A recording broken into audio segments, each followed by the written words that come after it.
We are back, joining a long list of legends we have had in this room in the Red Bull Sound Space. Our friend Sting is with us here this morning.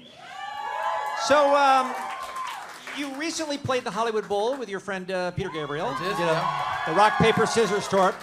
And before that, you had the tour with Paul Simon that you did. And I'm just wondering, when guys of you at your stature, when you guys get together and hang out, can you learn anything from a songwriter like Peter or like Paul, or is it pretty much you have to do it the way you have to do it? No, absolutely. I mean, I learned to write songs at the feet of Paul Simon, whether he knew it or not. And you know, Peter Gabriel and I have known each other for 3 or 4 decades. And I'm a great friend of his. So it's just a great honor to share the stage with these people and watch their process, watch how they rehearse and how they perform. And I'm sure they learn something from me too. So it's a lovely way of sharing the stage, sharing the wonderful joy of performing with somebody else.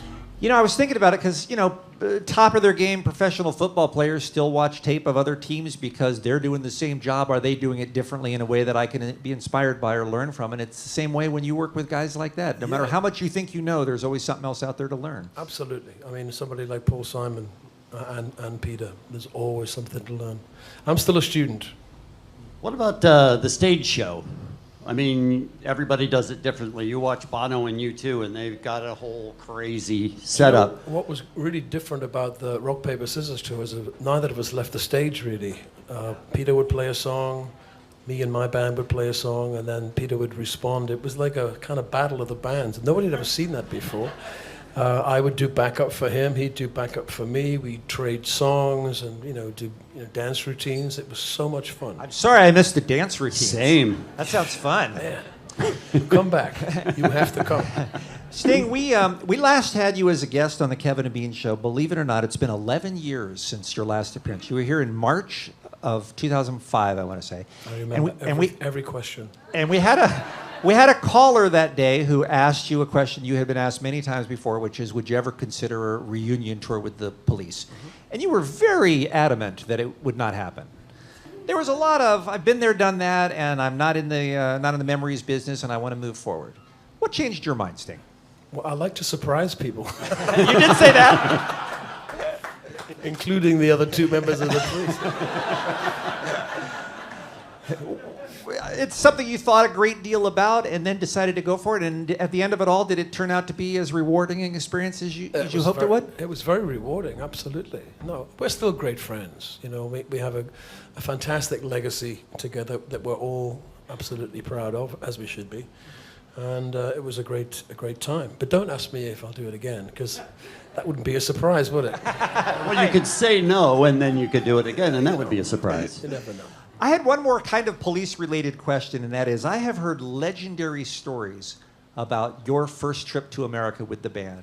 Like, no one has played for fewer people at more concerts than the Police did on that first tour. I mean, literally, you were the rock and roll cliche almost of 3 guys in a van just driving 800 miles to get to the next gig. To play to 3 people. To play to 3 people, Yeah. right. When you think back on that now, great memories or, oh my God, I can't believe I survived that? Well, I'm talking about a gig in, I think in Poughkeepsie, New York State. We drove from New York to an empty club. There were 3 people sitting separately.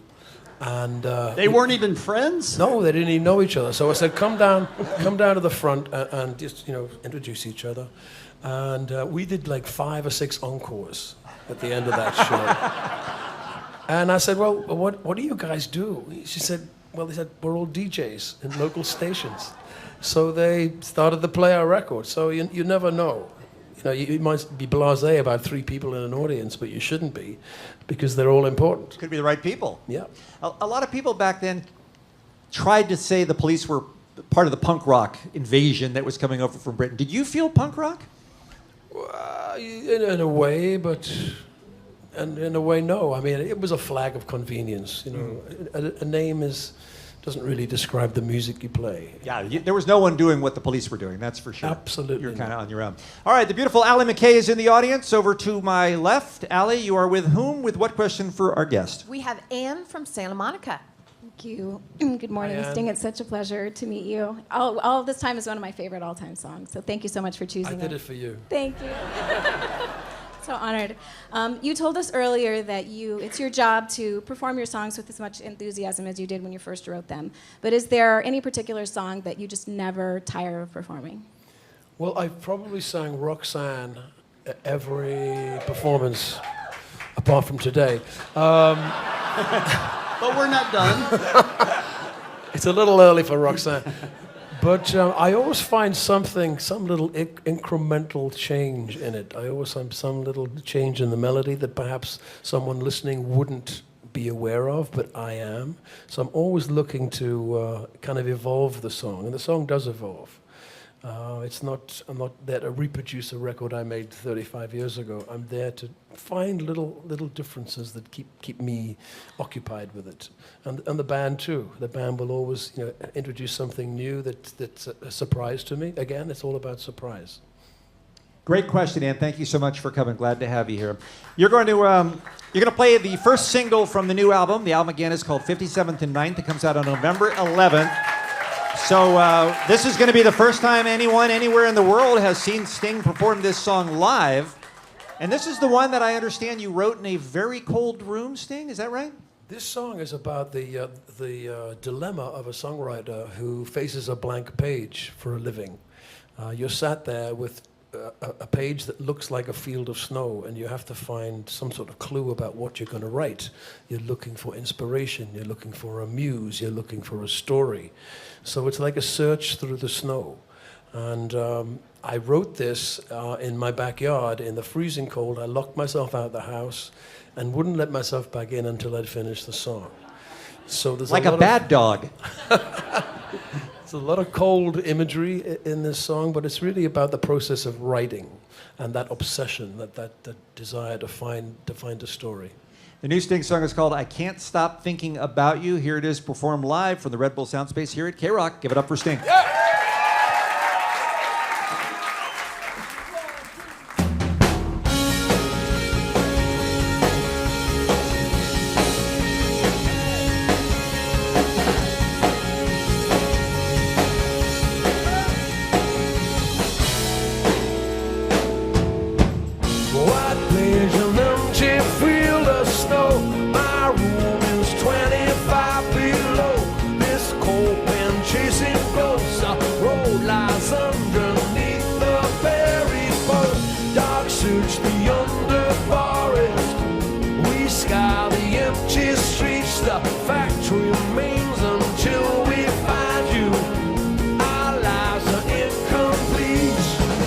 Do I hear laughter through a veil?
Wow.